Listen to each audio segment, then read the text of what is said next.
Welcome to Hollywood Actions. In this video, we are going to dive deep into a surprising and rarely spoken chapter of Hollywood's history.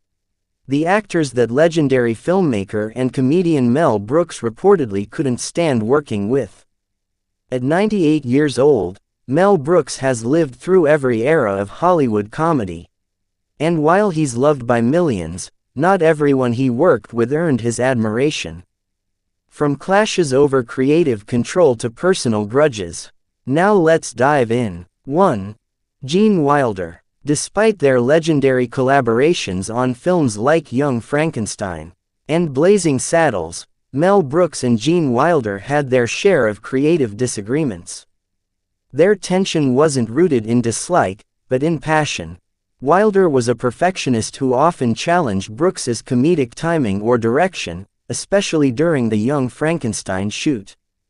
Brooks reportedly found it difficult when Wilder would push for rewrites or altered pacing, especially when Brooks was confident in his vision.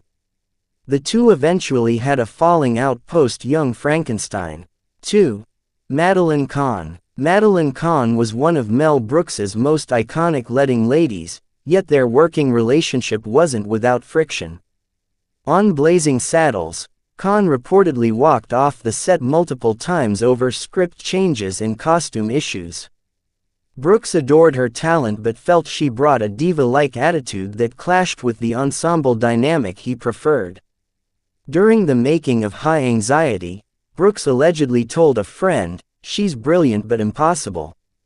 Their professional tension never spilled into public feuds, but Brooks began limiting her roles in later films. 3.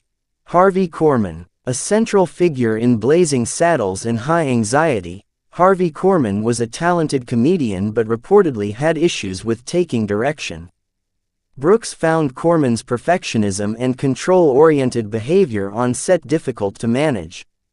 Korman often tried to rewrite lines, reposition camera setups, or argue over comedic beats. Brooks reportedly said, "He's a genius, but he wants to direct every scene I shoot." 4.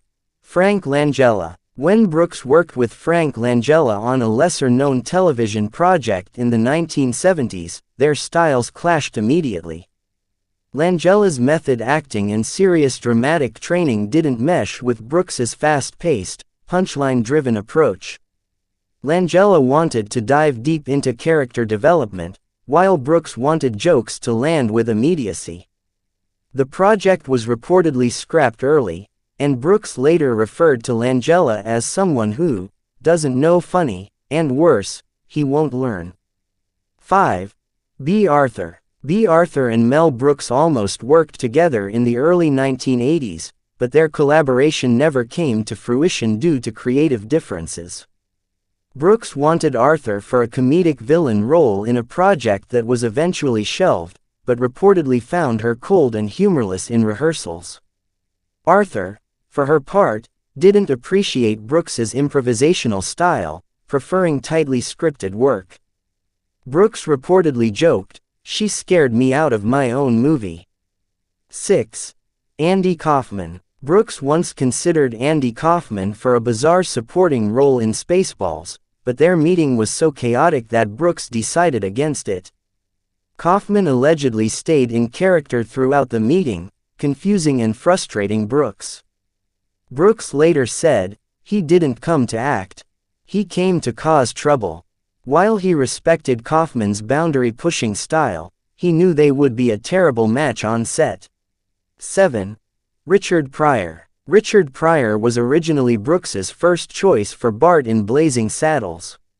But the studio refused due to Pryor's drug use and controversial stand-up material. Though Brooks fought hard for Pryor, he was disappointed when Pryor became bitter about the role going to Cleavon Little. Pryor accused Brooks of backing down too easily, and while Brooks maintained they remained friendly, the fallout over Blazing Saddles haunted him. Pryor never worked with Brooks again. 8.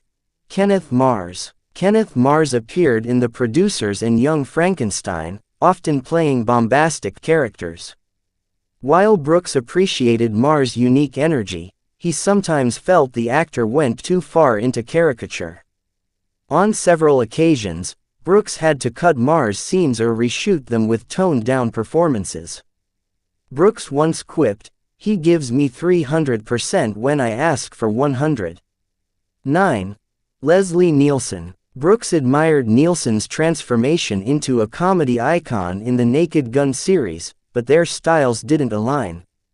During pre-production for a late 90s spoof film that never materialized, Nielsen was briefly attached, but Brooks found his delivery too dry and slow-paced. "He's got the deadpan, but not the fire," Brooks reportedly said. The project was eventually recast. 10. Paul Lynde. Paul Lynde was known for his flamboyant humor and razor-sharp wit. Brooks attempted to cast Lynde in a minor role in a short-lived TV comedy in the late 70s. But Lynde's erratic behavior and drinking led to his early dismissal from the project.